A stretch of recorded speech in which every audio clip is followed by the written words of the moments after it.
नमस्कार, आज की बात में आपका स्वागत है। आज मैं आपको पश्चिम बंगाल से आई एक ऐसी खबर बताऊंगा जो सुनकर आप चौंक जाएंगे। मैं कुछ ऐसी तस्वीरें दिखाऊंगा जिन्हें देखकर आपकी आंखों को यकीन नहीं होगा। पश्चिम बंगाल में एक बस ड्राइवर के घर से इतना कैश मिला कि नोट गिनने वाली मशीनें हाफ गई। रात भर नोटों की काउंटिंग चलती रही। 5-5 काउंटिंग मशीनें गिनते गिनते खराब हो गई। अब तक 28 करोड़ 50 लाख का कैश काउंट हो चुका है। 15 किलो सोना बरामद हुआ है। यह कारनामा बंगाल के बीरभूम जिले में हुआ। सरकारी खजाने की लूट के सबूत मिले। नेताओं की कृपा से जनता का पैसा कैसे लूटा जाता है, इसके प्रमाण मिले। 4,000 रुपए महीने कमाने वाला सैकड़ों करोड़ की संपत्ति का मालिक कैसे बन गया, यह एक ओपन सीक्रेट है। करोड़ों रुपए का कैश तब सामने आया जब पुलिस ने एक बस ड्राइवर मोहम्मद मीनार मंडल के घर रेड की। मंडल के घर कितना पैसा जमा है, इसकी जानकारी पुलिस को एक चोर से इंटेरोगेशन के दौरान मिली। पुलिस ने मीनार मंडल को पकड़ लिया और पूछा, करोड़ों रुपए कहां से आए? तो मीनार मंडल ने बताया कि यह पैसा तुलू मंडल का है। पूछा गया, तुलू मंडल कौन है? तो बताया कि तुलू पत्थर का व्यापारी है, स्टोन क्रशिंग का काम करता है। तृणमूल कांग्रेस के नेता अणुव्रत मंडल का खासम खास है। अणुव्रत मंडल पशु तस्करी के केस में फिलहाल बेल पर है। अब पुलिस पैसे की पूरी ट्रेल की तलाश कर रही है। मोहम्मद मीनार के घर पर पैसा क्यों छुपाया गया? तुलू मंडल का असली नाम क्या है? अणुव्रत मंडल से उसका क्या रिश्ता है? एक एक डिटेल हैरान करने वाली है और यह सब मैं आज आपके साथ शेयर करूंगा। लेकिन पहले आपको उस वक्त की तस्वीरें दिखा देता हूं जब पुलिस ने मीनार मंडल के घर पर रेड की। पुलिस को खबर मिली कि बीरभूम में मोहम्मद मीनार मंडल नाम के शख्स के घर पर बोरों में भरकर नोट छुपाए गए हैं। जब पुलिस इस घर पर रेड डालने पहुंची तो घर की हालत को देखकर पुलिस को लगा पैसे छुपाने की खबर गलत होगी। पुलिस को यकीन ही नहीं हुआ। एक साधारण सा घर था। घर का रंग रोगन पुराना था, दीवारों में सीलन थी। पुलिस घर के भीतर गई। बाहर के कमरों में कोई ऐसी चीज नहीं दिखी जिसे देखकर यह लगे कि यहां नोटों के बंडल भी होंगे। लेकिन जब पुलिस अंदर के कमरे में गई तो सामने लोहे की 4 अलमारियां रखी हुई थी। पुलिस ने लोहे की इन अलमारियों के लॉक को तोड़ा। जैसे ही दरवाजे खुले तो पुलिस वालों के होश उड़ गए, क्योंकि अलमारियों में नोटों के अलावा कुछ था ही नहीं। नोटों से भरे 25 बैग रखे थे। एक अलमारी के ऊपरी हिस्से में नोटों के दर्जनों बंडल ठूस ठूस कर रखे गए थे। रेड डालने पहुंचे पुलिस अफसरों ने पूरी जिंदगी में एक साथ इतने नोट पहले कभी नहीं देखे थे। इसलिए सब एक दूसरे की तरफ अचरज से देखने लगे। नोटों से भरे बैग्स को बाहर निकाला गया। नोटों की गड्डियों को अलग रखा गया। इतने सारे नोटों की काउंटिंग मैन्युअली संभव नहीं थी। इसलिए पुलिस अफसरों ने पहले गड्डियां गिनी। 500 के नोटों की 5,700 गड्डियां थी। इसके बाद बैंक से नोट गिनने की मशीन मंगाई गई। रात के वक्त काउंटिंग शुरू हुई और सुबह तक चलती रही। 500 के कुल 5,70,000 नोट बरामद हुए। कुल 28 करोड़ 50 लाख की रकम पुलिस को मिली। इसके बाद पुलिस ने कमरे की फिर से तलाशी ली तो अलमारी के पीछे कोने में एक गंदा सा थैला रखा था। एक पुलिस वाले ने थैले को खोलकर देखा तो चौंक गया, क्योंकि थैले में तो सोना भरा था। सोने की 1-1 किलो की ईंटें रखी थी। कुल 14 गोल्ड बार्स इस गंदे से थैले से बरामद हुई। सोने की ईंटों के नीचे कुछ छोटे छोटे सोने के बिस्किट भी मिले। गिनती हुई तो 100-100 ग्राम के 10 गोल्ड बिस्किट मिले। कुल मिलाकर 15 किलो 24 कैरेट गोल्ड बरामद हुआ। इसकी कीमत करीब 21 करोड़ 50 लाख रुपए है। कैश और गोल्ड को मिलाकर रिटायर हो चुके बस ड्राइवर मीनार मंडल के घर से 50 करोड़ का खजाना मिला है। जिस मोहम्मद मीनार मंडल के घर से 50 करोड़ का खजाना मिला वो सरकारी बस ड्राइवर था, रिटायर हो चुका है। तो आप पूछ सकते हैं कि जो शख्स सरकारी बस की ड्राइविंग कर काम करता था उसके घर में इतना पैसा, इतना सोना आया कहां से, किसने दिया? यह सवाल पुलिस ने मीनार मंडल से पूछा तो मीनार ने बताया कि सारा पैसा तुलू मंडल का है। तुलू मंडल का असली नाम है मोहम्मद नजीबुद्दीन, लेकिन बीरभूमि के लोग उसे तुलू मंडल के नाम से ही जानते हैं। उस जिले में पत्थर का बड़ा कारोबारी है, सैंड माफिया है, उसके स्टोन क्रशर्स हैं। तुलू मंडल तृणमूल कांग्रेस के नेता अनुव्रत मंडल का करीबी है। मीनार मंडल तुलू मंडल का ब्रदर इन लॉ है। वो तुलू मंडल का स्टोन बिजनेस का मैनेजर है। मीनार मंडल ने कहा कि उसका इस पैसे से कोई लेना देना नहीं है, सारा पैसा तुलू मंडल के बिजनेस का है। और इसके बाद पुलिस तुलू मंडल के घर पहुंची तो वो पहले से फरार हो चुका था। पुलिस मीनार मंडल के घर से बरामद हुए सारे कैश और सोने के लोहे के बक्सों में भरकर मोहम्मद बाजार थाने ले गई। जो हमारी टीम ने सर्च और सीजर किया था, उस सर्च और सीजर में लगभग 28.5 करोड़ 47,000 रुपया कैश सीजर हुआ है और उसके साथ ही 15 किलो सोना गोल्ड सीजर हुआ है और उसके साथ कुछ और संदिग्ध कागजात जब्त हुए हैं और एक आदमी को अरेस्ट किया है जिनका नाम है मोहम्मद मीनार मंडल। सर, आज तो कोर्ट में पेशी भी हुई उनका? हाँ, कोर्ट में पेशी हुआ था और माननीय कोर्ट ने पुलिस कस्टडी दिया है और 8 दिन का पुलिस कस्टडी मिला है। इस केस में बाकी का इन्वेस्टिगेशन चल रहा है। मीनार मंडल जो है और इसके साथ टुलू मंडल, इसका संबंध क्या है सर? मीनार मंडल ने बताया है कि वो टुलू मंडल के जीजा लगते हैं रिश्ते में। अच्छा। और उनके साथ उनका इस तरह का और सिंडिकेट ग्रुप के वो मेंबर हैं, ये उनका रिलेशन आया था। मोहम्मद मीनार मंडल के घर पर जिस वक्त रेड हुई उस वक्त हमारे संवाददाता ओंकार सरकार मौजूद थे। ओंकार ने बताया कि सर्च ऑपरेशन के बाद मीनार मंडल के घर को सील कर दिया गया। बीरभूम जिले के मोहम्मद बाजार थाना इलाके के ये आम सा देखने वाला घर पे ही रिकवर किया गया है 28.5 करोड़ नगद रुपए, इसके अलावा 15 किलो सोना। और ये जो घर है आम से देखने वाला, ये घर है मीनार मंडल का। मीनार मंडल एक सरकारी बस के ड्राइवर थे और उसके बाद वो रिटायर भी किए हैं। और वो टुलू मंडल जो कि रेत के व्यापारी है, पत्थर के व्यापारी है, इसके अलावा उनके खिलाफ लगातार ये आरोप लगते हुए आ रहे हैं कि वो ये पत्थर की तस्करी करते थे, रेत की तस्करी करते थे। इसके अलावा वो जितने भी सरकारी पत्थर के टैक्स है उसको भी चोरी करते थे और उसी हिसाब से जितने भी पैसे बने थे वो अपने जो रिलेटिव है, अपने जो रिश्तेदार है मीनार मंडल के घर पर छिपा के रखे थे।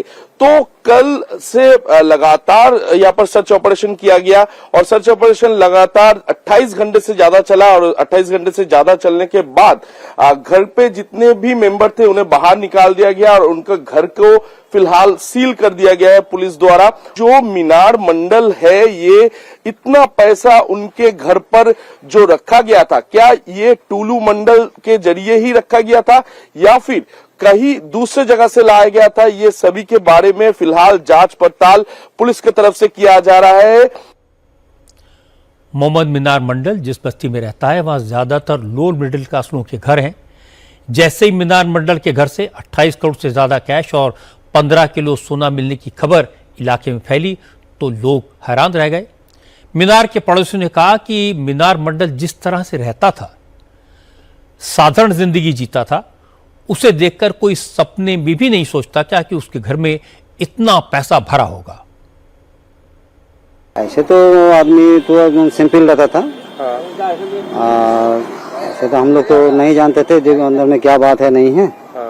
तो जब यहाँ पे रेड पड़ा तभी हम लोग को पता चला और तो हम लोग को तो विश्वास नहीं हुआ। जब आपका रेड शुरू हुआ तो धीरे धीरे पता चला। ये टुलू मंडल को पहचानते हो आप लोग? हाँ, पहचानते हैं। अच्छा, कौन है टुलू मंडल? टुलू मंडल यहाँ का पत्थर व्यवसायी है, पत्थर का व्यापारी है। तो यहाँ पर आते जाते रहते थे वो? यहाँ पे आना जाना तो देखे नहीं है। किस मिनिस्टर के साथ उसका संबंध अच्छा था? केस्टो मंडल के साथ था, अनुव्रत मंडल के साथ था, बहुत अच्छा। बढ़िया आदमी था। अच्छा। नोटबंदी बात चला था। अच्छा। ये सब तो जानता नहीं। ये टका पैसा यहाँ घर में है कि नहीं है। नॉर्मल आदमी था, बहुत बढ़िया आदमी लोग थे। मोहम्मद मीनार मंडल का दावा है कि सारा कैश और सारा सोना तुलू मंडल का है। तो मैंने तुलू मंडल उर्फ मोहम्मद नजीबुद्दीन का बैकग्राउंड पता किया। मालूम हुआ कि तुलू मंडल 25 साल पहले घर घर जाकर बच्चों को ट्यूशन पढ़ाता था। हर महीने बमुश्किल 3,000 रुपए की आमदनी थी। 2014 तक ट्यूशन पढ़ाकर किसी तरह गुजारा करता था, लेकिन 2014 में तुलू मंडल तृणमूल कांग्रेस के नेता अनुव्रत मंडल के संपर्क में आया। कुछ ही दिनों में अनुव्रत मंडल का करीबी हो गया। अनुव्रत मंडल ने 2016 में तुलू मंडल को बीरभूम में स्टोन माइनिंग का सरकारी टैक्स वसूलने का ठेका दिलवाया। बस ये टेंडर मिलने के बाद तुलू मंडल के दिन बदल गए। 2022 में वो लोगों की नजर में आया। उसने अपनी बेटी की आलीशान शादी की। इसमें 100 करोड़ से ज्यादा खर्च किए। इसके बाद ईडी की नजर भी उस पर पड़ी। उससे पूछताछ भी हुई। अब पुलिस को शक है कि तुलू मंडल का जो पैसा मीनार मंडल के घर से बरामद हुआ, असल में वो सरकार के टैक्स का पैसा है, जिसे सरकारी खजाने में जमा कराने के बजाय तुलू मंडल ने हड़प कर लिया। आरोप यह है कि तुलू ने स्टोन कारोबारियों से जो रेवेन्यू के तौर पर वसूली की, उसके बदले में नकली रसीद दी, फर्जी रसीद दी और करोड़ों रुपए की गैर कानूनी वसूली की। पुलिस के शक की वजह भी है क्योंकि जब तक बंगाल में ममता बनर्जी की सरकार थी, तब तक बीरभूम से माइनिंग के रेवेन्यू के तौर पर हर रोज 19 लाख रुपए जमा होते थे। लेकिन बंगाल में सरकार बदलने के बाद अकेले बीरभूम से रोज माइनिंग रेवेन्यू के तौर पर 83 करोड़ रुपए सरकारी खजाने में जमा हो रहे हैं। आप सोचिए, जहां से 19 लाख मिलते थे, वहां से अब 83 करोड़ रुपए रोज मिलते हैं। इसका मतलब क्या हुआ? मई 2026 से पहले तुलू मंडल 99% से ज्यादा रेवेन्यू अपनी जेब में डालता था। सरकारी खजाने में सिर्फ 0.25% पैसा जमा कराता था। बीरभूम जिले में ऐसे ही पत्थर के खदान है और इसी पत्थर के खदान से लगातार टैक्स चोरी का काम टुलू मंडल करते थे। उनको इलाके में उनका नाम पत्थर व्यापारी के नाम से परिचित है, लेकिन वो अपने व्यापार के पीछे ये जितने भी खदान है उस खदान का कंट्रोल करते थे और कंट्रोल करते हुए सरकार के घर में जाने वाले जितने टैक्स थे उस टैक्स में लगभग 80% वो ही खुद चोरी करते थे। ऐसे ही लगातार आरोप लग रहा है टुलू मंडल के ऊपर। और टुलू मंडल जो है वो टीएमसी के काफी करीबी हुआ करते थे और टीएमसी के करीबी होने के कारण उन्हें पुलिस की तरफ से कोई भी जांच उसके ऊपर नहीं होता था और वो आसानी से ये जितने भी पत्थर खदान के जितने भी गाड़ियां हैं, उसके अलावा जितने भी पत्थर खदान के टैक्सेस है, वो टैक्सेस के पैसा वो चोरी करते थे और जिसके बदौलत वो करोड़ों रुपए के संपत्ति भी बनाए थे। अब टुलू मंडल के काम करने का तरीका क्या था? रॉयल्टी कलेक्ट करने में अपना कमीशन कैसे कट करता था? इसकी जानकारी डिटेल में उन ट्रक वालों ने दी जो यहां से पत्थर और रोड़ी लेकर जाते थे।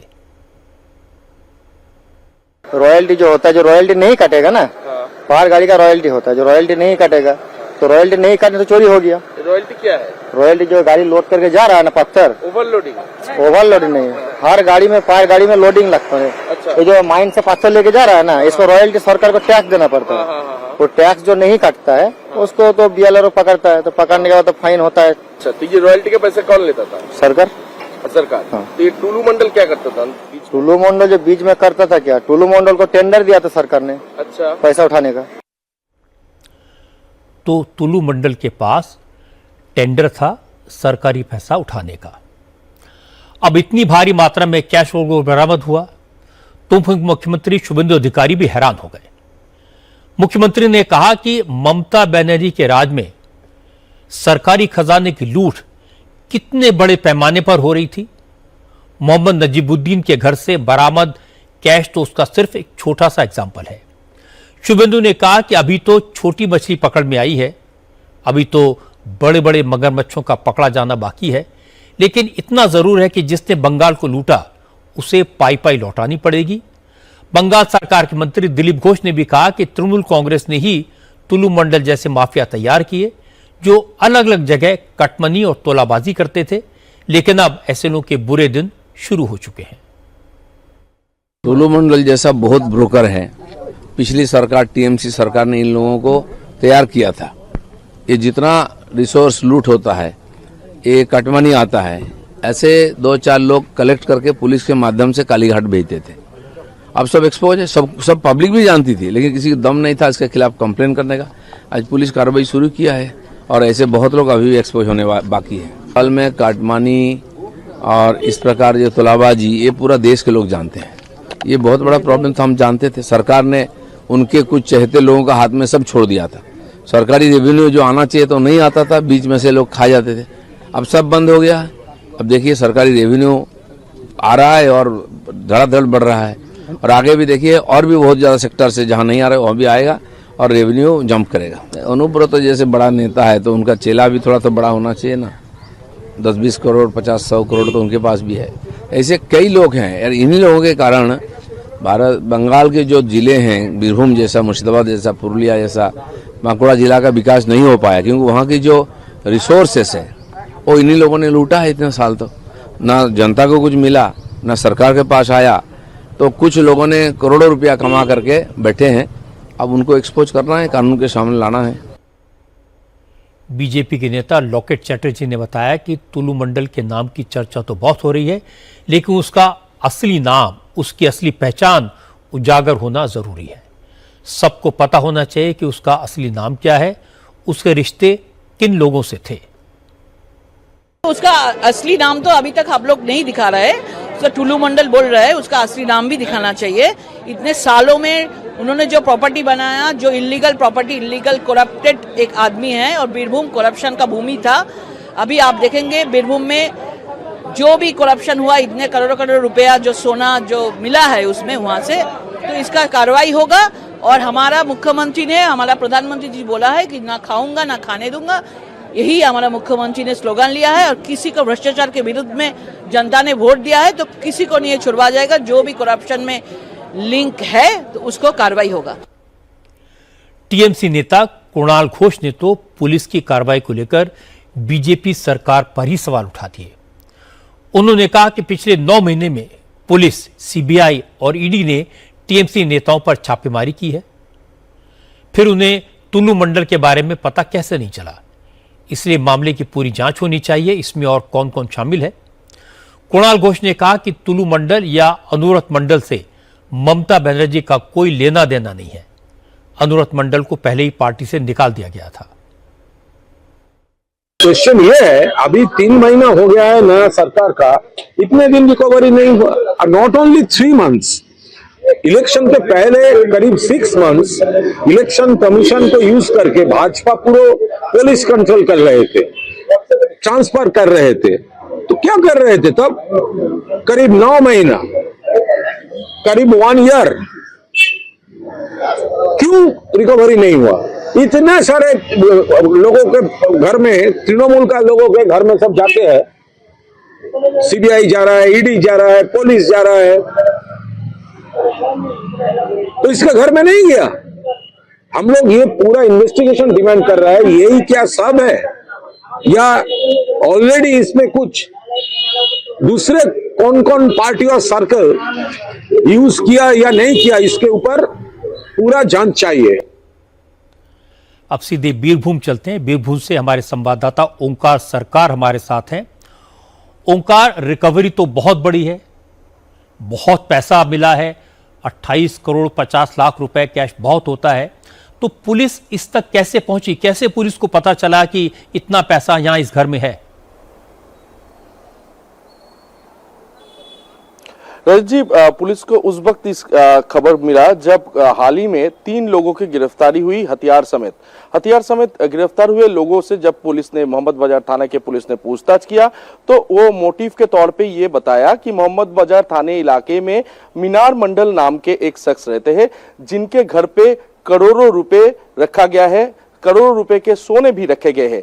तो ये खबर मिलने के बाद पुलिस के तरफ से लगातार रेकी किया गया मीनार मंडल के घर पर, और पुलिस को जब ये कंफर्मेशन मिल गया कि मीनार मंडल के घर पे काफी सारा पैसा छिपाया गया है, तो पुलिस ने उन्हें भनक ना लगे इसलिए देर रात 3 बजे छापेमारी किया। और छापेमारी के दौरान जैसे कि देखा गया पुलिस दंग रह गया और उनके घर से 28 करोड़ 50 लाख रुपए नगद बरामद किए गए। इसके अलावा 15 किलो गोल्ड भी बरामद किया गया। तो ये पुलिस ये जो टिप मिलने के बाद ये पूरी कार्रवाई की, और अभी तक टुलू मंडल जो है, टुलू मंडल के अलग अलग जो ठिकाने हैं उस ठिकाने में भी अभी तक जो सर्च ऑपरेशन है वो सर्च ऑपरेशन पुलिस द्वारा किया जा रहा है, क्योंकि मीनार मंडल को गिरफ्तार करने के बाद उनका जो अलग अलग ठिकाने हैं उस ठिकाने के बारे में जो कह रहे हैं पुलिस उस ठिकाने में पहुंच रहा है और लगातार सर्च ऑपरेशन किया जा रहा है। हम लोग इस वक्त है शिवरी इलाके में, बीरभूम के एक शिवरी जो टाउन है, टाउन के बीचों बीच ये इलाका है। इस इलाके में ये जो घर है ये टुलू मंडल का ही घर है।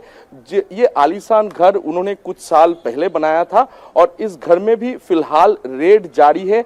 आलीशान इस घर को देखकर पता चल पाता है कि वो उनके पास कितने पैसे हो सकता है। तो इस वक्त जैसे कि देखा जा रहा है रेड जारी है। सिर्फ इसी घर पे नहीं, टुलू मंडल के अलग अलग ठिकानों पे रेड जारी है, जहां पर मीनार मंडल जो इंफॉर्मेशन पुलिस के साथ साझा कर रही है उसी इंफॉर्मेशन के देखते हुए पुलिस उस ठिकाने में पहुंच रहा है और लगातार सर्च ऑपरेशन जो है वो जारी है। ओंकार, हमें इंतजार रहेगा आपसे, और कितनी रिकवरी होती है और कितना पैसा मिलता है, कहां मिलता है, उसकी डिटेल्स आपसे चाहिएंगी। आप लगातार इस पर काम करते रहिए। फिलहाल बहुत बहुत शुक्रिया आपका। इस पूरे मामले में 2 बातें हैं। पहली, जो करप्शन करते हैं, तोलाबादी टैक्स वसूलते हैं, सरकारी खजाने की लूट करते हैं, वो सरकार बदलते ही पाला बदल लेते हैं। अनुव्रत मंडल ने वही किया। जब तक ममता की सरकार थी ममता के साथ रहे, बंगाल में सरकार बदली तो ममता की पार्टी से अलग हुए, ऋतव्रत बैनर्जी के साथ हो गए। हालांकि इसका उन्हें कोई फायदा नहीं हुआ, क्योंकि कैटल स्मगलिंग के आरोप में पुलिस ने उन्हें अरेस्ट कर लिया था। अब वो बेल पर हैं। अब अनुव्रत मंडल के चेले, उनके घरों में रेड हो रही है। जो लोग अनुव्रत मंडल का इतिहास जानते हैं उन्हें मीनार मंडल के घर से 28.5 करोड़ का कैश बरामद होने पर कोई हैरानी नहीं होगी, क्योंकि 2022 में जब पशु तस्करी और कोल स्कैम के केस में अनुव्रत को गिरफ्तार किया गया था, उस वक्त ईडी ने अनुव्रत मंडल की 78 करोड़ की संपत्ति जब्त की थी। ये कोई मेहनत की कमाई तो थी नहीं। दूसरी बात यह है कि पहले जब बंगाल में तृणमूल कांग्रेस की सरकार थी, इस बीरभूम जिले से टैक्स की वसूली में रोजाना 19 लाख रुपए सरकार के खाते में जमा होते थे, क्योंकि इसका टेंडर टुलू मंडल के पास था। सरकार बदलने के बाद अब यहां से रोज 83 करोड़ का रेवेन्यू मिल रहा है। यानी अगर सरकार को 100 रुपए मिलने चाहिए थे तो टीएमसी की सरकार के जमाने में इसमें से सिर्फ कुछ पैसे मिलते थे। इसका मतलब सरकारी खजाने से 99% तक की लूट हो रही थी। बंगाल में सरकारी खजाने की लूट का एक सिस्टम बना हुआ था। जो पैसा सरकार के पास आना चाहिए था वो माफिया की जेब में जा रहा था, लूट की छूट थी। अगर सरकार ना बदलती तो ये तोलाबाजी इसी तरह चलती रहती, जनता का पैसा इसी तरह लूटता रहता। अब बात पेपर लीक मुद्दे की। पेपर लीक रोकने के लिए लाया गया public examination prevention of unfair means bill Rajya Sabha में भी पास हो गया। हालांकि राज्यसभा में जितेंद्र सिंह के जवाब से पहले विपक्ष ने वॉकआउट कर दिया। आज सुबह राज्यसभा में बिल पेश होने के बाद नेता विपक्ष मल्लिकार्जुन खड़गे ने चर्चा की शुरुआत की। खड़गे ने कहा कि सरकार नौजवानों के प्रोटेस्ट से डरकर जल्दबाजी में बिल लाई है, और फिर कहा कि राहुल गांधी पेपर लीक का मुद्दा उठा रहे थे, प्रधानमंत्री के घर तक पहुंच गए थे, इसलिए सरकार बिल लाने के लिए मजबूर हुई। खड़गे ने कहा कि सिर्फ कानून बदलने से पेपर लीक की घटनाएं नहीं रुकेंगी, बेहतर होगा सरकार पूरा सिस्टम बदले, एग्जामिनेशन सिस्टम को डिसेंट्रलाइज करे और एग्जाम कराने वालों की जवाबदेही तय करे। इस अमेंडमेंट बिल का हम स्वागत करते हैं, लेकिन ये अभी भी अधूरा है। ये पेपर लीक होने के बाद भी इसकी कार्रवाई को मजबूत करना ये जरूरी है। पेपर लीक होने से रोकने की मजबूत व्यवस्था इसमें नहीं है। सिर्फ आपने आंकड़े बदले, लेकिन आपका इंटेंशन आपने इसमें नहीं बताया। इसको कैसा रोकना। राहुल गांधी जी भारत जोड़ो न्याय यात्रा में लगातार पेपर लीक और युवाओं के भविष्य का मुद्दा उठा रहे थे। आप ये करते तो क्रेडिट नहीं मिलता था उस वक्त, इसीलिए आप उसको छोड़ दिए। वो समझाने की भी कोशिश करे, आए सब बोले, लेकिन डर इसका था उनको।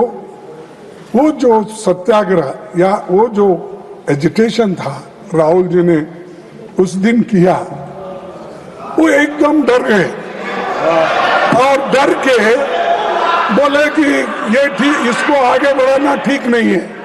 तब उन्होंने ये तय किया कि प्रधान को हटाया जाए, शिक्षा मंत्री को हटाया। तब ये एक उनका अंदरूनी विचार है और आप किसी से भी पूछिए, वो दिल में उनके है लेकिन बाहर नहीं बोलते, क्योंकि मोदी जी अपने कुर्सी के लिए ये सब कुछ किए। लेकिन सरकार की तरफ से सुधांशु त्रिवेदी, प्रफुल्ल पटेल और मिलिंद देवड़ा समेत कई सांसदों ने कहा बिल तो सुधार की दिशा में कदम है, सिस्टम भी बदलेगा और जवाबदेही भी तय होगी। जेडीयू के सांसद संजय झा ने कहा कि पेपर लीक की प्रॉब्लम कोई नई नहीं है, कांग्रेस के जमाने में भी पेपर लीक होते थे, इसलिए एक दूसरे पर आरोप लगाने से कोई फायदा नहीं है। सभी पार्टियों को एक साथ आकर इसका सॉल्यूशन खोजना चाहिए। संजय झा ने कहा कि कुछ देश विरोधी ताकतें छात्रों को गुमराह कर रही हैं और विरोधी दल छात्र आंदोलन के नाम पर अपनी सियासत चमका रहे हैं, ये ठीक नहीं है। मैं देख रहा था आजकल जो कांग्रेस को एडवाइजर नए मिले हुए हैं, उनका एक लेख इंडियन एक्सप्रेस में कल आया था और उस लेख में उन्होंने दिया था today India is not a normal functioning democracy, और आगे लिखा कि nearly all channels of democratic accountability and responsiveness are blocked. मैं उनसे पूरे आदर के साथ यह कहना चाहता हूं कि यदि वास्तव में लोकतंत्र के सारे रास्ते बंद होते तो वे यह लेख नहीं लिख पाते, यह आंदोलन भी नहीं होता, यह बहस भी सदन में नहीं चल रहा होता और इस सरकार का एक मंत्री नैतिक जिम्मेदारी लेते हुए इस्तीफा भी नहीं देते। मैंने देखा कि उसमें लोगों ने पैसे देकर के, टिकट देकर के इस आंदोलन के लिए लोगों को यहां से भेजा।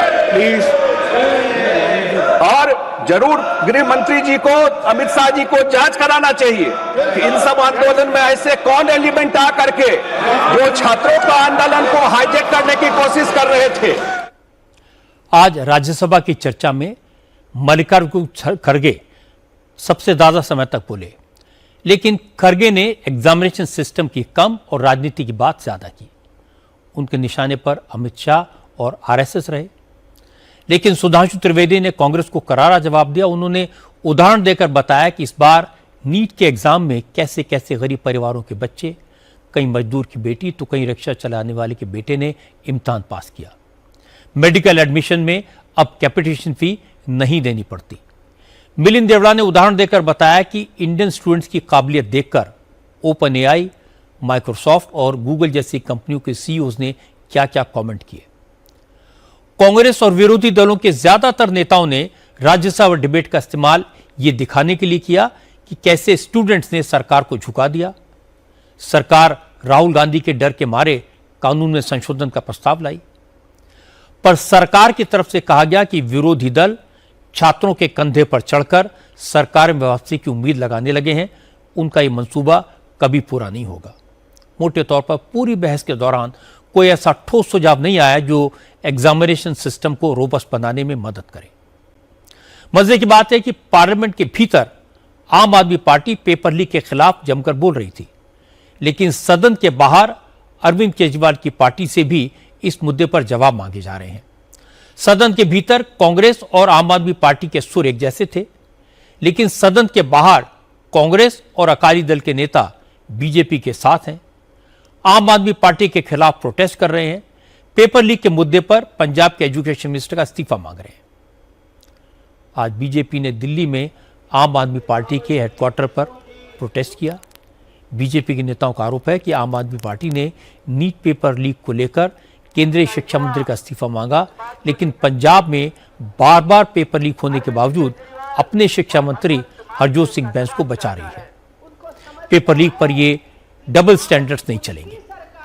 लेकिन आम आदमी पार्टी के नेताओं का कहना है कि पंजाब में चुनाव है, इसलिए बीजेपी झूठे आरोप लगाकर भगवंत मान की सरकार को बदनाम कर रही है, चीटिंग के केस को पेपर लीक का मामला बता रही है। फ्रॉम द फर्स्ट डे हमने ये कहा है कि पंजाब च ਜਿਹੜੀ घटना हुई सी वो चीटिंग का मामला सी। हाँ, वो चीटिंग का मामला था, वो पेपर लीक का मामला नहीं था। ये मुख्यमंत्री साहब ने भी क्लियर कर दिया और हमने भी बार बार किया है।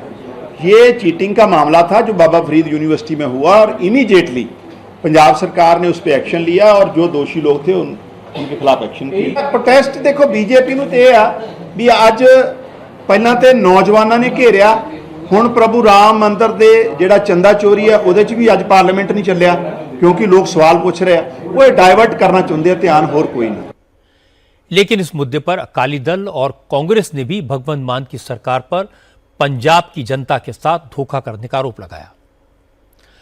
अकाली दल के नेता हरसिमरत कौर ने होम मिनिस्टर अमित शाह को चिट्ठी लिखकर पंजाब में हुए पेपर लीक के सभी मामलों की जांच सीबीआई से कराने की मांग की है।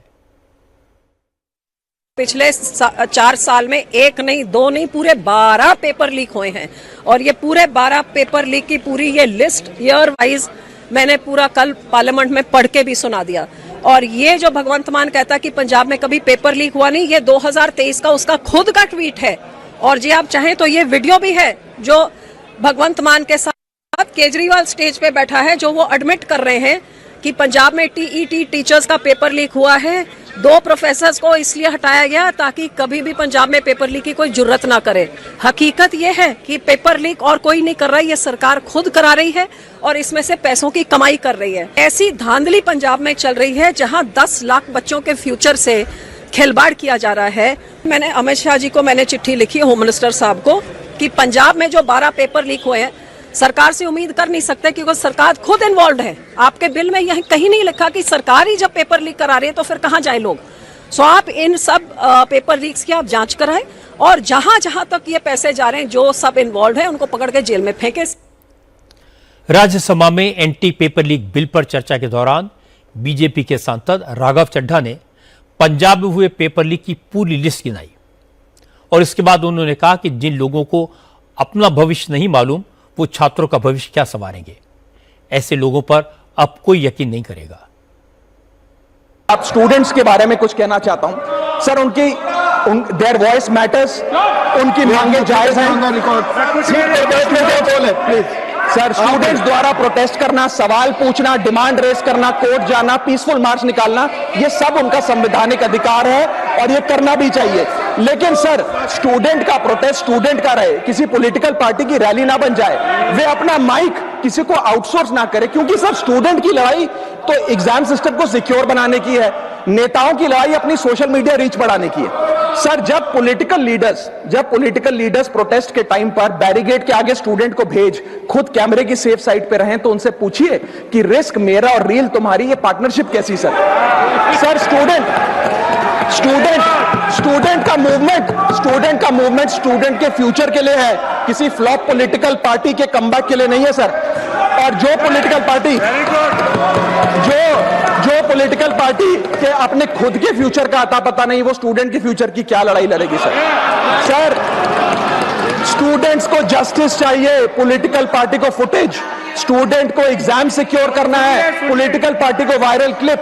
स्टूडेंट का सवाल फ्यूचर का है, नेता का कैलकुलेशन अगले इलेक्शन का। इसीलिए मैं ऑपोजिशन पार्टीज को कहना चाहता हूं, don't use students emotion for your political promotion. Parliament में पेपर लीक पर अच्छी खासी बहस हुई, लेकिन एक ट्रस्टेड और ट्रांसपेरेंट एग्जामिनेशन सिस्टम कैसा हो, कैसे बने, इस पर कोई ठोस सुझाव नहीं आए। आज मुझे चाइना के एग्जामिनेशन सिस्टम पर इंटरेस्टिंग जानकारी मिली जो मैं आपके साथ शेयर करना चाहता हूं। चाइना में हर साल जून में 3 दिन एग्जाम होते हैं। अंडर ग्रेजुएट एडमिशंस के इस एग्जाम में 1,30,00,000 स्टूडेंट्स इम्तिहान देते हैं। वहां इसे गाओकाओ एग्जाम कहा जाता है। गाओकाओ में पेपर सेट करने के लिए 500 टीचर सेलेक्ट किए जाते हैं। उन्हें 40 दिन तक एक बिल्डिंग में बंद करके रखा जाता है। पेपर सेटर्स पूरी तरह आइसोलेशन में होते हैं। उनके लिए जो सिक्योरिटी स्टाफ होता है और जो कुक्स होते हैं वो भी उसी बिल्डिंग में बंद रहते हैं और किसी को भी फोन रखना अलाउड नहीं होता। एग्जाम पेपर को सेंटर तक पहुंचाने के लिए स्टेट सीक्रेट लेवल की सिक्योरिटी होती है। हर ट्रांसपोर्ट व्हीकल को जीपीएस से ट्रैक किया जाता है और उनके साथ पुलिस एस्कॉर्ट चलता है। लेकिन सवाल सिर्फ पेपर सेट करने का नहीं है। चीन में एग्जाम के दौरान कई कंपनी स्टूडेंट्स को फ्री टैक्सी राइड देती हैं, कई रेस्टोरेंट्स फ्री लंच देते हैं और कई होटल्स फ्री बेड देते हैं। पूरे देश में एग्जामिनेशन के लिए माहौल तैयार किया जाता है। शोर कम करने के लिए फैक्ट्रीज को टेम्परेरीली बंद कर दिया जाता है। पब्लिक सेलिब्रेशंस और लाउड स्पीकर्स का यूज लिमिटेड कर दिया जाता है। पेपर लीक में किसी तरह का वेस्टेड इंटरेस्ट ना हो, इसके लिए कोचिंग सेंटर्स को रेगुलेट किया जाता है। गाओकाओ सिस्टम के तहत coaching centres rank based advertisement issue नहीं कर सकते। उन्हें कमर्शियल मार्केटिंग कैंपेन करना भी अलाउड नहीं है। नियम यह है कि कोचिंग सेंटर्स कमर्शियल एक्सप्लॉयटेशन के लिए स्टूडेंट पर एग्जाम प्रेशर बिल्ड न करें। पूरे एग्जामिनेशन सिस्टम पर नजर रखने के लिए real time intelligent surveillance system लगाया जाता है। एआई पावर्ड यह सिस्टम किसी भी तरह के इरेगुलर बिहेवियर को ट्रैक करता है। हमारे यहां एग्जाम कराने के लिए एक मल्टी लेयर्ड नेटवर्क है। नीट, जेई और क्यूट जैसे इन सब एग्जाम्स के लिए अलग अलग एंट्रेंस टेस्ट होते हैं, अलग अलग टाइम पर होते हैं, अलग अलग सिस्टम से होते हैं। मुझे लगता है कि नंदन नीलकेणी की टास्क फोर्स जब नया सिस्टम बनाने पर विचार करे तो चाइना से बहुत कुछ सीखा जा सकता है। चीन में भी एग्जाम देने वालों की तादाद भारत की तरह बहुत बड़ी है। कोशिश तो यह होनी चाहिए कि भारत एक ऐसा सिस्टम बनाए जिसको बाकी दुनिया फॉलो करे। आज लोकसभा में वंदे मातरम बिल भी वॉइस वोट से पास हो गया। यह बिल राज्यसभा में कल पास हो चुका है। अब वंदे मातरम का सम्मान भी उसी तरह करना होगा जैसे राष्ट्रगान जन गण मन का होता है। राष्ट्रगीत का अपमान अब अपराध माना जाएगा। हालांकि इस बिल पर चर्चा के दौरान विपक्ष का हंगामा जारी रहा, इसलिए इस बिल पर सिर्फ 10 मिनट की चर्चा हो पाई। संबित पात्रा ने कहा कि जो लोग न राष्ट्र को समझते हैं न राष्ट्रवाद को जानते हैं वही इस बिल का विरोध कर रहे हैं। लेकिन अब भारत ऐसे लोगों की बात नहीं सुनेगा। सबको वंदे मातरम का सम्मान करना होगा। आदरणीय बंकिम चंद्र चट्टोपाध्याय जी के याद में 150वीं वर्षगांठ जो भारत की सरकार माननीय प्रधानमंत्री नरेंद्र मोदी जी के नेतृत्व में मना रही है, उसमें इसी सदन में वंदे मातरम पे सघन चर्चा भी हुआ और आज इसी सदन में वंदे मातरम को किस प्रकार से एक कानूनन संरक्षण दिया जा सके, उसे सुरक्षित किया जा सके, ताकि हमारे स्कूल में, हमारे स्कूल के बच्चे, हमारे संस्थाओं में हमारे भारत के लोग बिना किसी बाधा के राष्ट्रगान के प्रति एवं राष्ट्रगीत के प्रति सम्मान दिखा सके। आज इसका एक बहुत बड़ा दिन। मुझे बड़े दुख के साथ कहना पड़ रहा है कि जब इतने बड़े बिल पे चर्चा हो रही है तो आप हाउस की परिस्थिति देखिए। जो राष्ट्र को समझ नहीं रहे हैं वो आज यहां आवाज कर रहे हैं। चूंकि हंगामे के कारण पार्लियामेंट में चर्चा नहीं हो पाई, इसलिए असदुद्दीन ओवैसी को सदन में बोलने का मौका नहीं मिला। इससे ओवैसी नाराज हो गए। उन्होंने कहा कि सरकार चुपके से अपना एजेंडा पूरा कर रही है। बीजेपी देश को हिंदू राष्ट्र बनाना चाहती है, हिंदू मुसलमान को बांटना चाहती है। ओवैसी ने कहा कि इस तरह का गैर जरूरी कानून सिर्फ मुसलमानों को परेशान करने के लिए लाया गया है। मुसलमान इस कानून को किसी भी हाल में स्वीकार नहीं करेगा। पहले तो सरकार ने हाउस ऑर्डर में नहीं था और दिन में और एक सप्लीमेंट्री एजेंडा लाकर आज में, ओरिजिनल एजेंडा में नहीं था, सप्लीमेंट एजेंडा लाकर दिन में इस बिल को लाया और इस पर कोई डिबेट नहीं हुई और ऐसे ही 10 मिनट के अंदर आपने देखा कि उसको उन्होंने वोट कराकर पास कर लिया। आप इसको इस तरह से मुसल्लत कर रहे हैं देश के ऊपर, तो ये गलत है बिल्कुल। आर्टिकल 25 फ्रीडम ऑफ रिलीजन है, उसके स्टैंजास पढ़ लीजिए आप। मैं एक मुसलमान हूं, मैं सिवाय अल्लाह के किसी की इबादत नहीं करता हूं। अगर मैं किसी की बात करूंगा तो मुसलमान कहां रहूंगा? तो आप तो आर्टिकल 25 का, 26 का, 29 का ग्रेव वायलेशन कर रहे हैं। तो ये सब मकसद एक ही है कि इस देश को एक हिंदू थियोक्रेटिक कंट्री बनाया जाए। हम इसकी मजम्मत करते हैं, कंडेम करते हैं और बीजू इमानुएल का जजमेंट आज भी रेलेवेंट है और कल भी रेलेवेंट रहेगा। इस तरह की हरकत इसलिए की जा रही है कि इस देश को एक हिंदू राष्ट्र बनाना चाहते हैं, तो ये बात है। ये लोग तो देश की आजादी में हिस्सा ही नहीं लिए ना, इनको माल पता ही नहीं है। ये तो उन लोगों को शर्मिंदा कर रहे हैं जिन्होंने सब कुछ देश के लिए कुर्बान किया। इस मुद्दे पर ओवैसी का राय पहले से क्लियर है। डीएमके ने भी इस बिल का खुलकर विरोध किया। दोनों पार्टियों का स्टैंड इस बिल के खिलाफ रहा है। बहुत से मुस्लिम संगठन और मौलाना भी वंदे मातरम का विरोध कर रहे हैं, नए कानून के खिलाफ हैं। मुझे लगता है कि सरकार को इस्लामिक स्कॉलर से बात करनी चाहिए, अपने तर्कों से उन्हें समझाना चाहिए।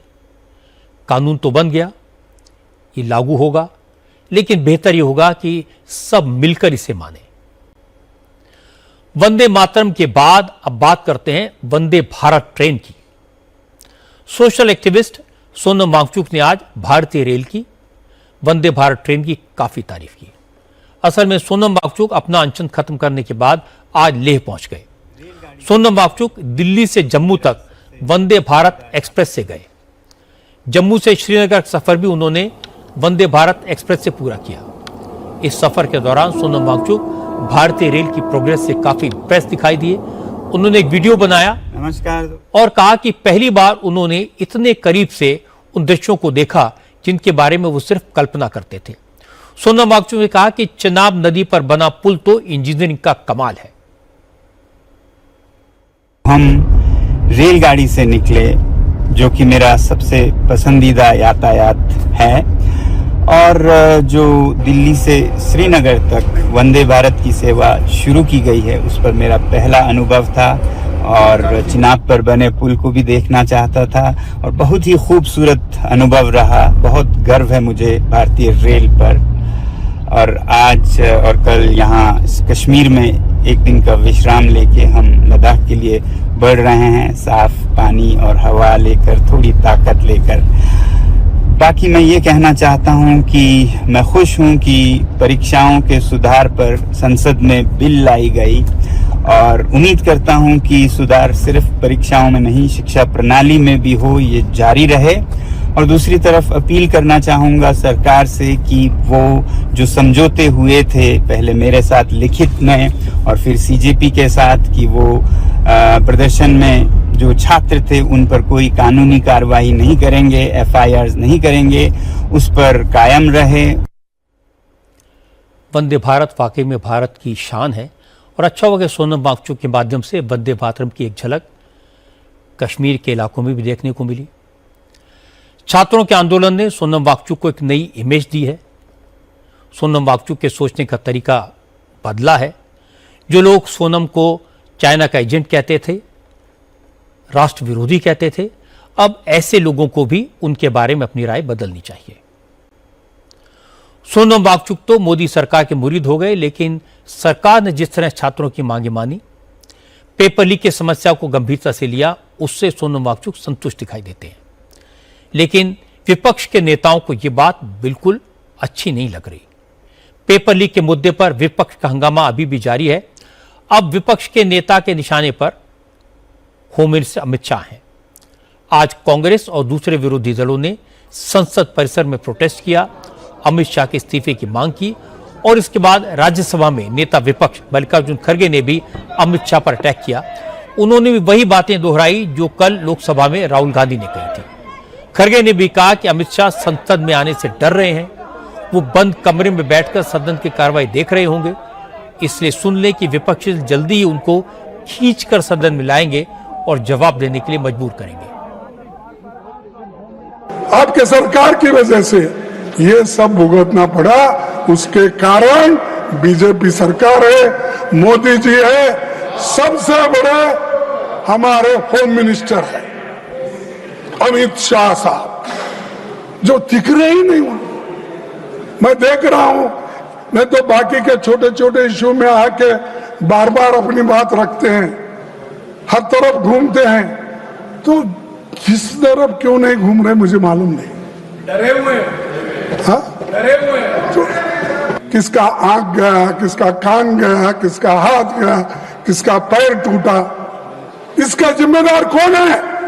इसका जिम्मेदार आप है, होम मिनिस्टर है।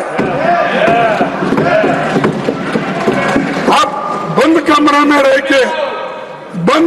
में रह के आप सुन रहे होंगे मेरी बात, लेकिन आप बंद कमरे में रह के बहुत दिन छुप नहीं सकते, एक दिन हम बाहर खींच के लाएंगे और जनता के सामने हम दिखाएंगे इनके देश में क्या है। मल्लिकार्जुन खड़गे ने अमित शाह को खींचकर लाने की बात की तो एनडीए के सांसद भड़क गए। सदन के नेता जेपी नड्डा ने कहा, खड़गे सीनियर लीडर हैं, लेकिन वो जिस तरह की भाषा का इस्तेमाल कर रहे हैं वो दुखद है। नड्डा ने कहा, असंसदीय शब्दों को कार्रवाई से हटा देना चाहिए।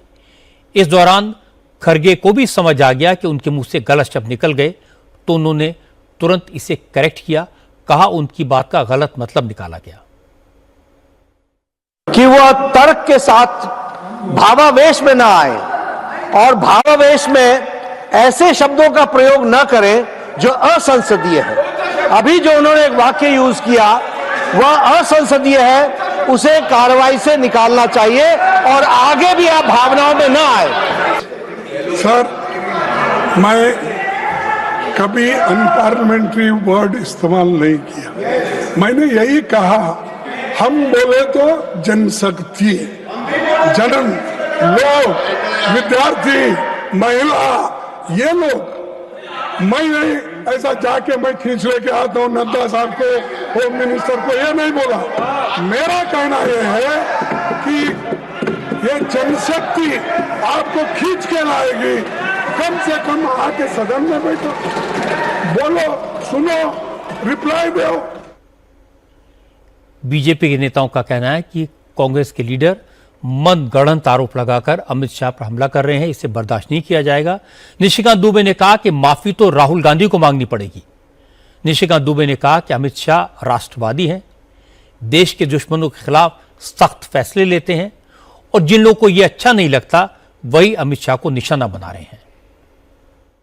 सूर्य की तरफ थूक फेंकने से थूक किसको लगता है? माननीय अमित शाह जी डरते नहीं हैं, आप उससे डरते हैं। वो डराने वाले आदमी हैं। डराने वाले किसको? जो देशद्रोही ताकत है, जो आतंकवादी है, जो नक्सलवादी है, जो देश को टुकड़े टुकड़े करने की साजिश रच रहा है, वो सारे लोग उनसे डरते हैं। तो आप डर रहे होगे। दूसरा सवाल यह है कि आपके किसी सर्टिफिकेट की आवश्यकता नहीं है ना, जनता ने वोट दिया है, जनता ने और माननीय प्रधानमंत्री जी ने उनको गृह मंत्री बनाया है। तो जब तक भारतीय जनता पार्टी को जनता वोट देती रहेगी, मोदी जी प्रधानमंत्री बनते रहेंगे और मोदी जी अपने मंत्रिमंडल में जब तक माननीय गृह मंत्री जी को गृह मंत्री बनाते रहेंगे, आपकी कोई आवश्यकता नहीं है। और आप निहायत ही अभद्र गलत मानसिकता के व्यक्ति हो, जिनको बड़े छोटे का, जिसको पद की गरिमा का कोई मतलब नहीं, और पार्लियामेंट के फोरम को आप गलत तरीके से उपयोग करना चाहते हैं। राहुल गांधी की प्रॉब्लम यह है कि उन्होंने पेपर लीक के इशू को बहुत बड़ा बनाने की कोशिश की थी, कई शहरों में जाकर छात्रों के साथ इंटरेक्शन किया था, इसके खूब वीडियोस चलवाए गए थे, लेकिन सारा क्रेडिट सीजेपी के स्टूडेंट्स ले गए। राहुल गांधी अपनी अलग दुकान बनाए रखना चाहते थे, इसलिए वो एक बार भी जंतर मंतर नहीं गए। प्रधानमंत्री के घर के बाहर धरने पर बैठने की कोशिश की, लेकिन कोई खास सफलता नहीं मिली। पहले वो धर्मेंद्र प्रधान का इस्तीफा मांग रहे थे, बाद में गोल पोस्ट बदली और कहने लगे कि प्रधान के इस्तीफे से कुछ नहीं होगा, अब वो अमित शाह को निशाना बना रहे हैं। लेकिन अमित शाह की लाइन क्लियर है, वो राहुल गांधी के साथ किसी तू मैमे में पड़ना नहीं चाहते। आज प्रियंका गांधी का बयान भी इशू बना। प्रियंका ने पेपर लीक पर चर्चा के दौरान गौमूत्र का जिक्र किया था। सरकार की तरफ से बनाई गई हाई पावर्ड कमेटी के मेंबर आईआईटी मद्रास के डायरेक्टर वी कामकोटी को गौमूत्र एक्सपर्ट बताकर उनका मजाक उड़ाया था। आज देश भर के बड़े बड़े शिक्षाविदों ने इस पर नाराजगी जाहिर की। स्कॉलर्स ने कहा कि यह गलत है। 2015 मौजूदा और पूर्व वाइस चांसलर ने प्रियंका गांधी को लेटर लिखा। इस लेटर में कहा गया है कि कंप्यूटर साइंस और एआई से लेकर कई एडवांस टेक्नोलॉजी में प्रोफेसर कामकोटी ने बहुत काम किया है। दुनिया भर में उनके रिसर्च पेपर का लोहा माना जाता है। इसलिए प्रोफेसर कामकोटी के बारे में कमेंट करते वक्त तथ्यों और पद की गरिमा का ध्यान रखना चाहिए था। वाइस चांसलर ने प्रियंका गांधी को लिखी चिट्ठी में कहा कि प्रोफेसर कामकोटी से आपके मतभेद हो सकते हैं, लेकिन उन्हें गौमूत्र विशेषज्ञ बताकर उनका मजाक उड़ाना गलत है। आज राज्यसभा में एंटी पेपर लीक बिल पर चर्चा के दौरान सुधांशु त्रिवेदी ने भी प्रोफेसर कामकोटी का मजाक उड़ाने के लिए प्रियंका गांधी पर निशाना साधा। सुधांशु त्रिवेदी ने कहा कि गौमूत्र की मेडिकल वैल्यू पर दुनिया भर में रिसर्च हो रही है। अमेरिका में इसे लेकर पेटेंट्स हैं। अगर प्रियंका गांधी को भारतीय ज्ञान और संस्कृति की जरा सी भी नॉलेज होती तो वो कभी इस तरह से प्रोफेसर कामकोटी का अपमान न करती। प्रधानमंत्री जी ने श्री नंदन नीलकर्णी जी के नेतृत्व में एक हाई पावर टास्क फोर्स बनाई, मगर सभापति जी मैं समझ नहीं पाता हूं हाई पावर टास्क फोर्स के सदस्यों का, विद्वान सदस्यों का उल्लेख करते हुए ये गौमूत्र कहां से बीच में आ जाता है। यानी समझ में नहीं आता है, जिसका कोई रेलेवेंस नहीं उस टॉपिक से। तो मैं बताना चाहता हूं, जिनको गौमूत्र की भी समस्या है तो मैं उन्हें बताना चाहता हूं, गौमूत्र का anti bacterial, anti fungal, medicinal value के लिए यूएस में पेटेंट है and the patent number is 6410059। और गौमूत्र का बायो एनहांसर के रूप में यूएस में साइंटिफिक पेटेंट है 6896907। मगर सर क्या करें, दिमाग में मैकाले मार्क्स का गोबर भरा हुआ है, तो उन्हें कहां से समझ में आएगा। सर अगर यह आत्मविश्वास होता, जैसे प्रधानमंत्री जी ने all India institute of Ayurvedic science जो बनाया, ये 50 साल पहले बन गया होता, तो सभापति महोदय हमें हल्दी, नीम और तुलसी के पेटेंट के लिए लड़ाई नहीं करनी होती। हम आज लीडर बन के खड़े होते। मगर क्या बताएं, ये विज्ञान में पश्चिम के अंधभक्त हैं और उस अंधभक्ति की कीमत इस देश ने चुकाई, मगर प्रधानमंत्री जी ने आकर उसको एक नई राह दिखाई है। आईआईटी मद्रास के डायरेक्टर वी कामकोटी का बहुत सम्मान है। एडवांस टेक्नोलॉजी में उन्होंने बहुत हाई लेवल का काम किया है, पूरी दुनिया इसको मानती है। प्रियंका गांधी उन्हें बेकार के बहस में ना घसीटती तो अच्छा रहता, लेकिन इस बहाने कम से कम दुनिया को पता चल गया कि प्रोफेसर कामकोटी ने क्या क्या काम किए हैं और कंप्यूटर साइंस और एआई से जुड़ी रिसर्च में उनका कितना कंट्रीब्यूशन है। आज संसद परिसर से कुछ इंटरेस्टिंग तस्वीरें आई। प्रियंका गांधी के कमेंट पर ममता बनर्जी के पार्टी के सांसद कल्याण बनर्जी नाराज हो गए। कल्याण बनर्जी को महिला सांसदों को गाली देने के आरोप में पूरे मॉनसून सेशन से सस्पेंड किया गया है। इसलिए आज कल्याण बनर्जी संसद परिसर में अकेले खड़े होकर प्रोटेस्ट कर रहे थे। उन्होंने तृणमूल कांग्रेस के उन 20 सांसदों की तस्वीरों वाला पोस्टर गले में लटका रखा था जिन्होंने ममता का साथ छोड़ दिया। कल्याण बनर्जी अकेले खड़े होकर नारे लगा रहे थे। उस वक्त प्रियंका गांधी कांग्रेस के कुछ एमपीज के साथ वहां से गुजरी। प्रियंका कल्याण बनर्जी को देखकर रुक गई। कल्याण भी उनके पास आए, प्रियंका को बताया कि वो गद्दारों के खिलाफ प्रोटेस्ट कर रहे हैं। इस पर प्रियंका ने चुटकी ले ली, कहा कि कुछ लोग कांग्रेस को छोड़कर तृणमूल में गए थे, वो अब तृणमूल छोड़कर कहीं और चले गए हैं, इसमें कौन सी बड़ी बात है। कल्याण बनर्जी को ये बात चुभ गई। इसके बाद कांग्रेस के सांसदों और कल्याण बनर्जी के बीच जो बात हुई वो सुनने लायक है। बहुत अच्छा बोला कल कल्याण बनर्जी जी क्या लेकर आए हैं आप? 20 गद्दार का तस्वीर। 20 गद्दार? 20 गद्दार कहाँ है 20 गद्दार? एक पार्लियामेंट के अंदर है, मोदी जी के पास बैठे हैं। तो इलेक्शन होना चाहिए। हमारे यहाँ से पहले आते हैं नहीं, वो लोग हमारा टिकट से जीता था। आप लोग का उनका 2014 में चला गया। पश्चिम बंगाल में आप लोग को कुछ भी नहीं है, नहीं था, इसलिए कुछ नहीं करना चाहिए। 2 दिन 2 दिन आप इधर चला गए। और एक बोलो तो हमारा टिकट से जीता है, कभी आपको वो लोग को भी आपको टिकट से पार्लियामेंट में नहीं आया। थे तो कांग्रेस ही, अरे कांग्रेस तो हम भी थे क्या यार तुम लोग, अरे कांग्रेस तो हम लोग को, कांग्रेस तो हम भी थे। I was the vice president of the youth Congress then. अरे आप लोग तो दीदी को तो भगा दिया था, ये बात बोलो 97 में। अरे दीदी को नहीं भागा था तो तुम लोग का ऐसा हाल होता। दीदी को 97 में भगा दिया।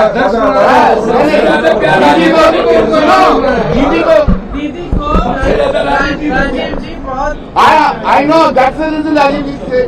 राजीव जी बहुत प्यार करते थे, राजीव जी ने दीदी को सम्मान दिया।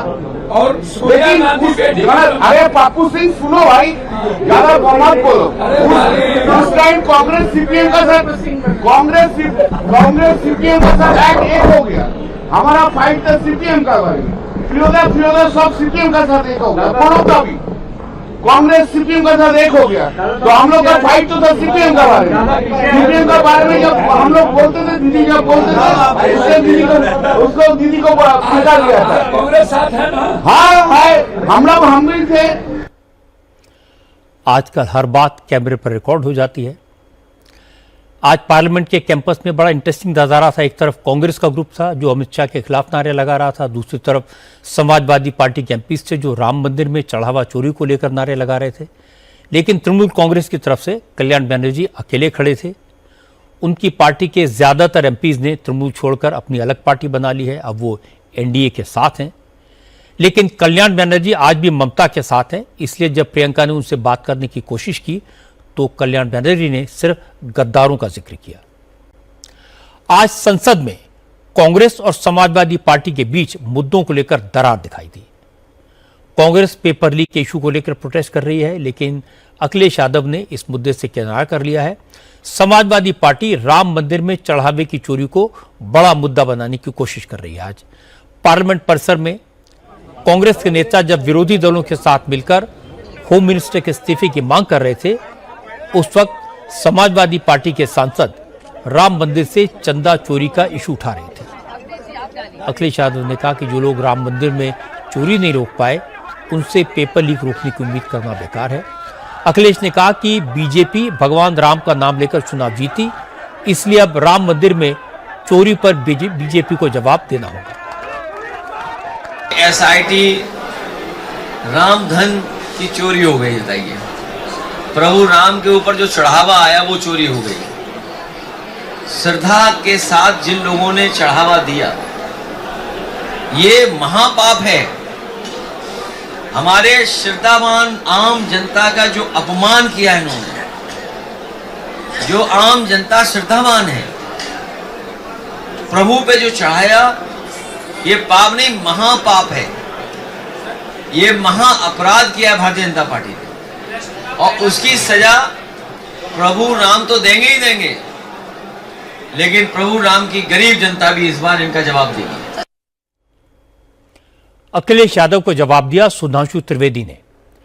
सुधांशु त्रिवेदी ने कहा, जो लोग राम का नाम लेने से डरते थे, जो राम भक्तों पर गोलियां चलवाते थे, वो आज राम राम जप रहे हैं। ये सनातन की जीत है। सुधांशु त्रिवेदी ने कहा कि समाजवादी पार्टी के नेता सिर्फ सियासी फायदे के लिए राम मंदिर की बात करते हैं। जनता ये बात समझती है, इसलिए कोई उनके पाखंड पर यकीन नहीं करेगा। ये वो लोग थे जिन्होंने राम भक्त कार्यसेवकों के खून से सरयू लाल कर दी थी। अर्थात जो लोग अयोध्या को जिन्होंने अपमानित किया, जिन्होंने अयोध्या को लांछित किया, जिन्होंने अयोध्या को कलंकित किया और जिन्होंने सरयू को रक्त रंजित किया, यदि वो ये कहते हैं कि आज वो चिंतित हैं, तो पूरा देश समझ सकता है कि वो चिंतित नहीं हैं, वो तो आनंदित हैं, क्योंकि इनका तो एजेंडा इरेडिकेशन ऑफ सनातन धर्म यानी हिंदू धर्म का समूल नाश है। हम स्पष्ट रूप से पूरे देश की जनता के सामने कहना चाहते हैं, जब हम लोग छोटे थे और जिन्होंने जब अयोध्या राम भक्त कारसेवकों के खून से लाल हो गई थी, सैकड़ों कारसेवक मारे गए थे, यद्यपि इन्होंने ऑफिशियली सिर्फ 16 की फिगर एक्सेप्ट की थी, तो उस समय एक नारा लगा था कि अब भी जिसका खून न खौला, खून नहीं वो पानी है, और जन्मभूमि के काम ना आए वो बेकार जवानी है। तो आज मैं इन लोगों के लिए कहना चाहता हूं, जिनका खून नहीं खौला था, खून नहीं वो पानी है, और वही भक्ति का स्वांग रचाते, ये भक्ति नहीं बेईमानी है। असल में समाजवादी पार्टी अयोध्या में राम मंदिर के दान में हुई चोरी को लेकर काफी उत्साहित थी। उन्हें उत्तर प्रदेश के चुनाव में इसमें एक बड़ा इशू दिखाई दे रहा था जिस पर वो बीजेपी को घेर सकती थी, लेकिन पेपर लीक के मुद्दे ने चढ़ावा चोरी को पीछे छोड़ दिया। अखिलेश चाहते हैं कि कांग्रेस इस मामले में उनका साथ दे, लेकिन राहुल गांधी का फोकस अमित शाह पर है। इसलिए पिछले 2 दिन से अखिलेश यादव की पार्टी राम मंदिर के इशू को रिवाइव करने की कोशिश में लगी है। आज अयोध्या से एक और बड़ी खबर आई। राम मंदिर ट्रस्ट ने आज अपने सेक्रेटरी का नाम फाइनल कर लिया। जगदीश आफले राम मंदिर ट्रस्ट के नए सचिव होंगे। हालांकि उनके नाम का औपचारिक ऐलान 2 सितंबर को होने वाली ट्रस्ट की अगली मीटिंग में होगा। पुणे के रहने वाले जगदीश आफले इंजीनियर हैं। उन्होंने IIT मुंबई से एमटेक किया है। जगदीश आफले 2021 से राम मंदिर से प्रोजेक्ट इंजीनियर के तौर पर जुड़े रहे हैं। इस वक्त राम मंदिर के सभी खर्चों का payment working general secretary Krishna Mohan और जगदीश आफले के जॉइंट सिग्नेचर से हो रहा है। जगदीश आफले राम मंदिर ट्रस्ट के पहले सेक्रेटरी होंगे। उनके नाम का प्रस्ताव 6 जुलाई को ट्रस्ट की मीटिंग में रखा गया था। इसे ट्रस्ट के सारे मेंबर्स ने सपोर्ट किया है। जगदीश आफले ने भी राम मंदिर ट्रस्ट के सचिव के तौर पर काम करने के लिए सहमति दे दी है। अब 2 सितंबर को ट्रस्ट की अगली मीटिंग में उनके नाम पर फॉर्मेलिटी पूरी कर ली जाएगी। अब मैं आपको योगी आदित्यनाथ की बात सुनवाता हूं। योगी आज गाजीपुर में थे। यहां उन्होंने 692 करोड़ रुपए की योजनाओं की शुरुआत की। एक जमाने में गाजीपुर में माफिया डॉन मुख्तार अंसारी की तूती बोलती थी। मुख्तार अंसारी के भाई अफजाल अंसारी गाजीपुर से सांसद हैं। इसलिए योगी ने गाजीपुर के पुराने दिनों को याद किया। उन्होंने किसी का नाम लिए बगैर कहा कि कुछ लोगों ने गाजीपुर का नाम डुबोने में कोई कसर नहीं छोड़ी थी। गाजीपुर को दहशत का दूसरा नाम बना दिया था। लोग इस इलाके में आने से डरते थे। यहां विदेशी आक्रांताओं के मेले लगते थे। हिंदुओं के त्योहारों पर दंगे होते थे। हथियार लहराकर लोगों को डराया जाता था। लेकिन अब उनकी सरकार ने सब ठीक कर दिया है। योगी ने कहा कि अब गाजीपुर में विदेशी आक्रांताओं का नाम लेने वाला कोई नहीं बचा। जो दूसरों को डराते थे वो सब मिट्टी में मिल गए। क्यों जनपद का नाम लेने से लोग कांपते थे? क्यों आने से डरते थे? पहचान का संकट किसने खड़ा किया? पहचान का संकट खड़ा करने वाले वही लोग हैं जिन्होंने किया तो कुछ नहीं, लेकिन आपके सामने पहचान का संकट जरूर खड़ा कर दिया। ये पहचान का संकट खड़ा करने वाले वही लोग हैं जिन्होंने राष्ट्र रक्षा के लिए अपने आप को समर्पित होने वाले भारत के राष्ट्र नायकों को सम्मान देने की बजाय, राष्ट्र नायकों को सम्मान देने की बजाय जिन्होंने विदेशी आक्रांताओं को महिमामंडित किया था। जहां पर सांसद अवैध असले के लाइसेंस बनाने में व्यस्त हो, जहां पर सांसद विकास से कभी भी उनको विकास के कार्य के लिए फुर्सत ही ना हो, आज वे लोग हमें आईना दिखाने का काम कर रहे हैं। आज वे हमें बोलते हैं, आज वे तमाम प्रकार के उपदेश देते हुए उपदेशक बने हुए हैं। बहनों और भाइयों, अगर समाजवादी पार्टी के पाप का पर्दा उठाना शुरू कर देंगे तो ये कहीं मुंह दिखाने लायक नहीं बचेंगे। ये लोग आक्रांता गाजी, सालार मसूद गाजी का मेला लगवाते थे। हमारी सरकार आई, हमने कहा नहीं, सालार मसूद का मेला नहीं लगेगा। मेला लगेगा तो महाराज सुहेलदेव की स्मृति में लगेगा। योगी ने कहा यूपी में फर्क साफ दिखाई दे रहा है। समाजवादी पार्टी की सरकार माफिया के आगे सिर झुकाए खड़ी रहती थी। जो भी माफिया के खिलाफ आवाज उठाता था उसे सरेआम मार दिया जाता था। लेकिन अब माफिया मिट्टी में मिल गए हैं। अब न माफिया बचे हैं, न उनका नाम लेने वाला कोई बचा है। याद करना, जो बांटने वाले लोग हैं ये वही लोग हैं जो सालार मसूद गाजी को सम्मानित करते हैं, जो असला लहराते हुए दुर्दांत माफियाओं के लिए उनके सामने नाक रगड़ते हुए दिखाई देते थे। ये वही लोग हैं, याद रखना, ये वही लोग हैं जो लोग माफिया की कब्र में जाकर के फतिया पढ़ते हैं, फतिया पढ़ने का काम करते हैं। सत्ता के संरक्षण में पल्ले माफियाओं ने किस निर्ममता और बर्बरता के साथ कृष्णानंद राय समेत यहां के 7 युवाओं की निर्मम हत्या कर दी थी। याद करिए, सारे प्रमाण होने के बावजूद उन माफियाओं को सत्ता का संरक्षण प्राप्त होता रहा, लेकिन आज हम कह सकते हैं माफिया को कोई संरक्षण नहीं मिल सकता, और अगर कोई संरक्षण देगा तो उसकी दुर्गति तय है, इसको भी हर व्यक्ति जानता है। ये माफिया किसी के नहीं होते, ये हमेशा समाज का खून चूसते हैं, गरीब का शोषण करते हैं, व्यापारी में भय और दहशत की स्थिति पैदा करते हैं, बेटी की सुरक्षा के लिए खतरा पैदा करते हैं। आज आप देखते होंगे, जब सरकार ने कहा थी माफिया को मिट्टी में मिलाएंगे, तो माफिया मिट्टी में मिल गए। अब माफिया मिट्टी में मिल चुके हैं। अब कोई गरीब का बेटा किसी कस्बे में रामलीला का आयोजन कर रहा होगा तो कोई वहां पे असला लहरा करके दंगा करने का दुस्साहस नहीं कर पाएगा। उसे मालूम है अगर दंगा करवाया, रामलीला के मंचों को पवित्र करने का दुस्साहस किया, तो फिर कहीं पे मिट्टी में दफन होना पड़ेगा किसी समय, उसे मालूम है। अब मैं आपको समाजवादी पार्टी का पक्ष सुनवाता हूं।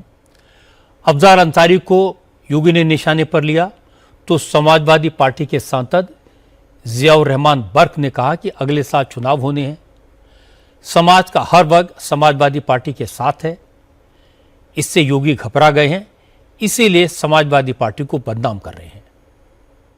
इन माफिया का और गैर कानूनी कानून का विकास का आपस में लेना देना कैसे हो सकता है?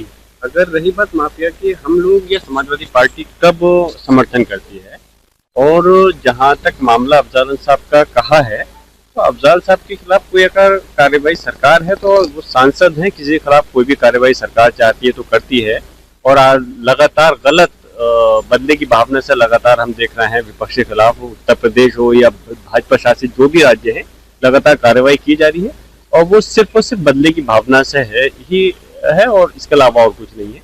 जहाँ तक मसला अफजल साहब का है, मैं समझता हूँ कोई अगर चीज गलत ऐसी नहीं है, अगर कोई चीज होगी तो फिर वो उस चीज को सरकार साबित करे। समाजवादी पार्टी के नेता भले योगी के दावों को चुनाव से जोड़ें, लेकिन आंकड़े गलत नहीं बोलते। योगी सरकार के दौरान यूपी में अपराध कम तो हुए हैं, माफिया गैंग खत्म हुए हैं, जितने भी बड़े बड़े माफिया थे वो या तो मारे गए या जेल में हैं। पिछले 9 साल में यूपी पुलिस ने 20,000 से ज्यादा एनकाउंटर किए, 400 से ज्यादा बड़े अपराधियों को मार गिराया, 12,000 से ज्यादा हाफ एनकाउंटर हुए। इसका असर यह हुआ कि जो अपराधी पहले थाने में घुसकर पुलिस पर हमला करते थे, अब वो गले में तख्ती लटकाकर पुलिस स्टेशन में सरेंडर करते हैं, जान की भीख मांगते हैं। ये बहुत बड़ा बदलाव है। इंडियन हॉकी टीम की जर्सी का रंग बदल गया है। टीम की जर्सी अब केसरिया रंग की होगी। पहले ये ब्लू कलर की थी। अगले महीने नीदरलैंड और बेल्जियम में होने वाले वर्ल्ड कप में इंडिया की टीम केसरिया रंग में रंगी नजर आएगी। हॉकी टीम की नई जर्सी में कंधों और किनारों पर तिरंगे के कलर की पाइपिंग है। जर्सी पर सुदर्शन चक्र भी बना है। हॉकी इंडिया ने कहा कि टीम की जर्सी का केसरिया रंग साहस, त्याग और जीत का सिंबल है। इसे राष्ट्रीय ध्वज और उगते सूरज के थीम पर डिजाइन किया गया है, जिसमें एक भारत श्रेष्ठ भारत की झलक दिखती है। लेकिन कांग्रेस को जर्सी का केसरिया रंग जरा भी पसंद नहीं आया। प्रियंका गांधी ने कहा कि बीजेपी देश की विरासत को मिटाने की कोशिश कर रही है, इतिहास बदलना चाहती है, लेकिन इससे फर्क नहीं पड़ता देश का युवा क्या सोचता है, वो अब सबको पता लग गया है। चाहे यूनिफॉर्म बदल लें, ये एजुकेशन पॉलिसी में भी अपनी इतिहास को बदलने की कोशिश करते हैं, कुछ भी कर लें। आपने देखा हमारे देश के युवा क्या सोचते हैं इसके बारे में। देश की जो आत्मा है ना, उसमें अहिंसा, सत्य, भाईचारा है, कोई उसे निकाल नहीं सकता। आरएसएस वाले नहीं निकाल सकते, कोई नहीं निकाल सकते। चाहे कितनी भी फूट फैलाएं, कितनी भी हिंसा फैलाएं, कितनी भी घृणा फैलाएं, अंत में इस देश की एक आत्मा है भाईचारे की, आपसी प्रेम की, सबकी एकता की, और वो कोई उनमें से निकाल नहीं सकता। हॉकी के प्लेयर्स के यूनिफॉर्म के कलर को लेकर कंट्रोवर्सी बिल्कुल बेकार की बात है। इस बात से कोई फर्क नहीं पड़ता कि प्लेयर्स की जर्सी ब्लू कलर की है या केसरिया। जरूरत इस बात की है कि हमारे प्लेयर्स हॉकी में किस लेवल तक पहुंच पाते हैं। एक जमाना था जब भारत की हॉकी टीम हाईएस्ट कैलिबर की थी। कोशिश होनी चाहिए हॉकी के खोए हुए गौरव को लौटाने की। फोकस होना चाहिए प्लेयर्स की ट्रेनिंग पर, उनकी प्रैक्टिस के लिए उन्हें बेहतर टर्फ उपलब्ध कराने पर और वर्ल्ड क्लास कोचिंग पर। जब टीम मेडल जीतेगी तो कोई ये नहीं देखेगा कि उसकी जर्सी का कलर क्या है, वहां सिर्फ तिरंगा लहराता हुआ नजर आएगा। हमारा पड़ोसी देश नेपाल एक बार फिर आग की लपटों में है। भारत से सटे बॉर्डर इलाकों में पिछले 4 दिन से लगातार हिंसा हो रही है, जिसमें 3 लोगों की मौत हो चुकी है। 25 से ज्यादा लोग घायल हो गए हैं। नेपाल के 6 से ज्यादा शहरों में कर्फ्यू लागू है। हिंसा की शुरुआत देवागंज इलाके से हुई, जहां 2 समुदाय आपस में भिड़ गए। आरोप है कि मंदिर की जमीन पर मुहर्रम का झंडा लगा था, जिसका हिंदू पक्ष ने विरोध किया, लेकिन झंडा नहीं हटाया गया। इसके बाद जब कांवड़ यात्रा की शुरुआत हुई तो डीजे बजाने का विरोध करते हुए एक पक्ष ने कांवड़ियों पर हमला कर दिया। लाठी डंडे चले, पथराव हुआ, जिससे माहौल बिगड़ गया। कांवड़ियों पर हमले की बात आसपास के इलाकों में आग की तरह फैल गई, जिससे कई दूसरे शहरों में भी कम्युनल राइट्स हुए। सिचुएशन कंट्रोल करने के लिए सेना को ग्राउंड पर उतरना पड़ा। फिलहाल भारत नेपाल बॉर्डर को पूरी तरह से बंद कर दिया गया है। एसएसबी और बिहार पुलिस को हाई अलर्ट पर रखा गया है। नेपाल के प्राइम मिनिस्टर बालेन शाह ने नेशनल सिक्योरिटी काउंसिल के साथ एक हाई लेवल मीटिंग की और सबसे जल्दी ही शांति बहाल करने की अपील की। घटना भए लगत्तै सबै सुरक्षा निकायहरूले तत्काल घटनास्थलमा पुगेर परिस्थितिलाई सामान्य बनाउने, थप अप्रिय घटना हुन नदिने र शान्ति सुरक्षा कायम गर्ने प्रयास निरन्तर गरिरहेका छन्। घटनाको निष्पक्ष छानबिन गरी दोषीलाई कडा कानुनी कारबाही गर्न गृह मन्त्रालयले छानबिन समिति गठन गरिसकेको छ। म सबैमा विश्वास दिलाउन चाहन्छु कि यो छानबिन पूर्ण रूपमा निष्पक्ष र पारदर्शी हुनेछ। घटनामा संलग्न दोषी जो कोही भए पनि कानुनी दायरामा ल्याउन सरकार प्रतिबद्ध छ। यस्तो संवेदनशील घडीमा सामाजिक सञ्जाल वा अन्य माध्यमबाट असत्य, अपुष्ट सूचना, अफवाह, घृणा फैलाउने सामग्री वा समुदायबीच वैमनस्य बढाउने अभिव्यक्ति प्रचार प्रसार नगराउन अनुरोध गर्दछु। बालेन नेपाली में कह रहे हैं कि सरकार इस मामले की निष्पक्ष जांच करवाएगी। जो भी दोषी होगा उन्हें बख्शा नहीं जाएगा। बालेन शाह ने लोगों से अपील किया कि वो शांति बनाए रखें और किसी भी तरह की अफवाहों में न पड़े। अब आखिर में आपको यूपी से आई एक इंटरेस्टिंग खबर बताता हूं। एक स्टूडेंट को आईआईटी कानपुर में एडमिशन नहीं मिला, तो उसने आईआईटी कानपुर की वेबसाइट हैक कर ली। असल में एक स्टूडेंट ने आईआईटी कानपुर में एडमिशन के लिए अप्लाई किया। यह छात्र आईआईटी से साइबर सिक्योरिटी में बीटेक करना चाहता था, लेकिन जब एडमिशन नहीं मिला तो अपनी काबिलियत साबित करने के लिए उसने आईआईटी कानपुर की वेबसाइट को हैक किया। उसका दावा है कि आईआईटी कानपुर के नए बीटेक साइबर सिक्योरिटी प्रोग्राम में एडमिशन के लिए जो प्रोसेस पूरा कर लिया था, फीस जमा करा दी थी, सारे डॉक्यूमेंट्स अपलोड कर दिए थे, अपनी साइबर सिक्योरिटी स्किल से जुड़े प्रोजेक्ट्स भी सबमिट किए थे, लेकिन कॉलेज ने उसे सेलेक्ट नहीं किया। इसलिए उसने अपनी स्किल दिखाई वेबसाइट को हैक किया और मैसेज छोड़ा, site is hacked, all I need is just a fair chance. इस मैसेज का असर हुआ। इस मैसेज का स्क्रीनशॉट भी उसने सोशल मीडिया पर शेयर कर दिया था। स्टूडेंट का कहना है कि उसका मकसद किसी तरह का नुकसान पहुंचाना नहीं था, वो सिर्फ अपनी योग्यता साबित करना चाहता था। आईआईटी कानपुर के डायरेक्टर प्रोफेसर मणिंद्र अग्रवाल ने इस छात्र की हरकत को पॉजिटिव सेंस में लिया।